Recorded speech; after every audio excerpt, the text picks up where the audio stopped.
నమస్తే అండి, welcome to my channel. ఈరోజు మన రెసిపీ వచ్చేసి అట్టు అండి. దీన్ని మనము నానబెట్టిన బియ్యంతో ప్రిపేర్ చేసుకుంటాము. ఇది చాలా టేస్టీగా ఉంటుంది. దీన్ని మనం డైరెక్ట్గా ఇలానే తినేయొచ్చు. సైడ్గా కర్రీస్ కానీ చట్నీ కానీ ఏం అవసరం లేదు. ఈ అట్టు తయారీకి కావాల్సిన పదార్థాలు తయారు చేసే విధానాన్ని చూద్దాము.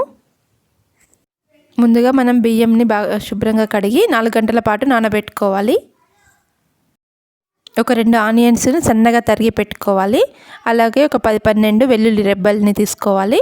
2 స్పూన్స్ జీలకర్ర, 2 స్పూన్స్ ధనియాలు, కరివేపాకు కొద్దిగా, ఆవాలు ఇంకా మిరపగింజలు కూడా తీసుకోవాలి. మనం ముందుగా నానబెట్టుకున్న బియ్యాన్ని మిక్సీ పట్టుకోవాలండి. ఈ మిక్సీ చేసుకున్నప్పుడే మనము ఈ వెల్లుల్లి రెబ్బల్ని ఇంకా 2 స్పూన్స్ జీలకర్ర, 2 స్పూన్స్ ధనియాలు వేసుకొని మనము మిక్సీ పట్టుకోవాలి.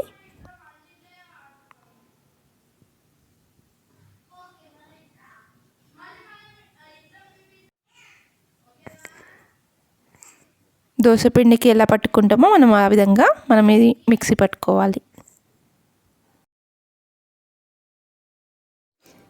ఇప్పుడు ఈ బియ్య పిండిలో సన్నగా తరిగి పెట్టుకున్న ఉల్లిపాయను వేసుకోవాలి.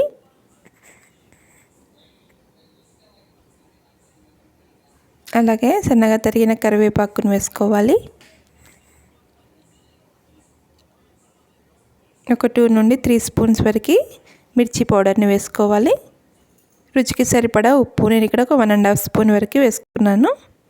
ఇవన్నీ వేసి బాగా కలుపుకోవాలి.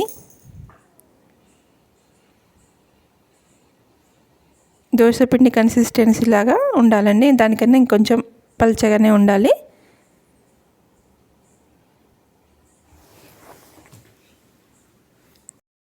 ఇప్పుడు మందంగా ఉన్న వెడల్పైన గిన్నెను కానీ ఒక కడాయిని కానీ తీసుకొని అందులో ఒక 1-2 స్పూన్స్ ఆయిల్ వేసుకోవాలి. ఆయిల్ వేడయ్యాక అందులో ఆవాలు ఇంకా ఎండుమిరప గింజలు వేసుకోవాలి.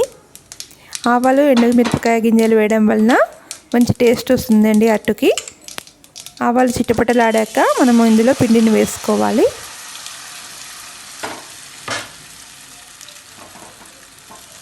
ఈ విధంగా స్ప్రెడ్ చేసుకోవాలి పిండిని.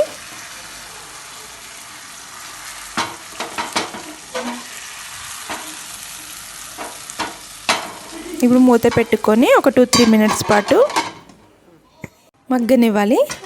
ఒక 2-3 నిమిషాల తర్వాత చూస్తే మనకి అట్టు రెడీ అయిపోయి ఉంటుందండి.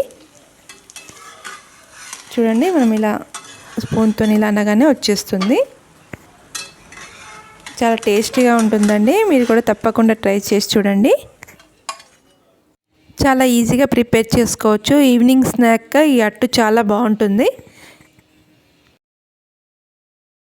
మీకు ఈ వీడియో కనుక నచ్చినట్లయితే please like, share and subscribe my channel. Thank you for watching.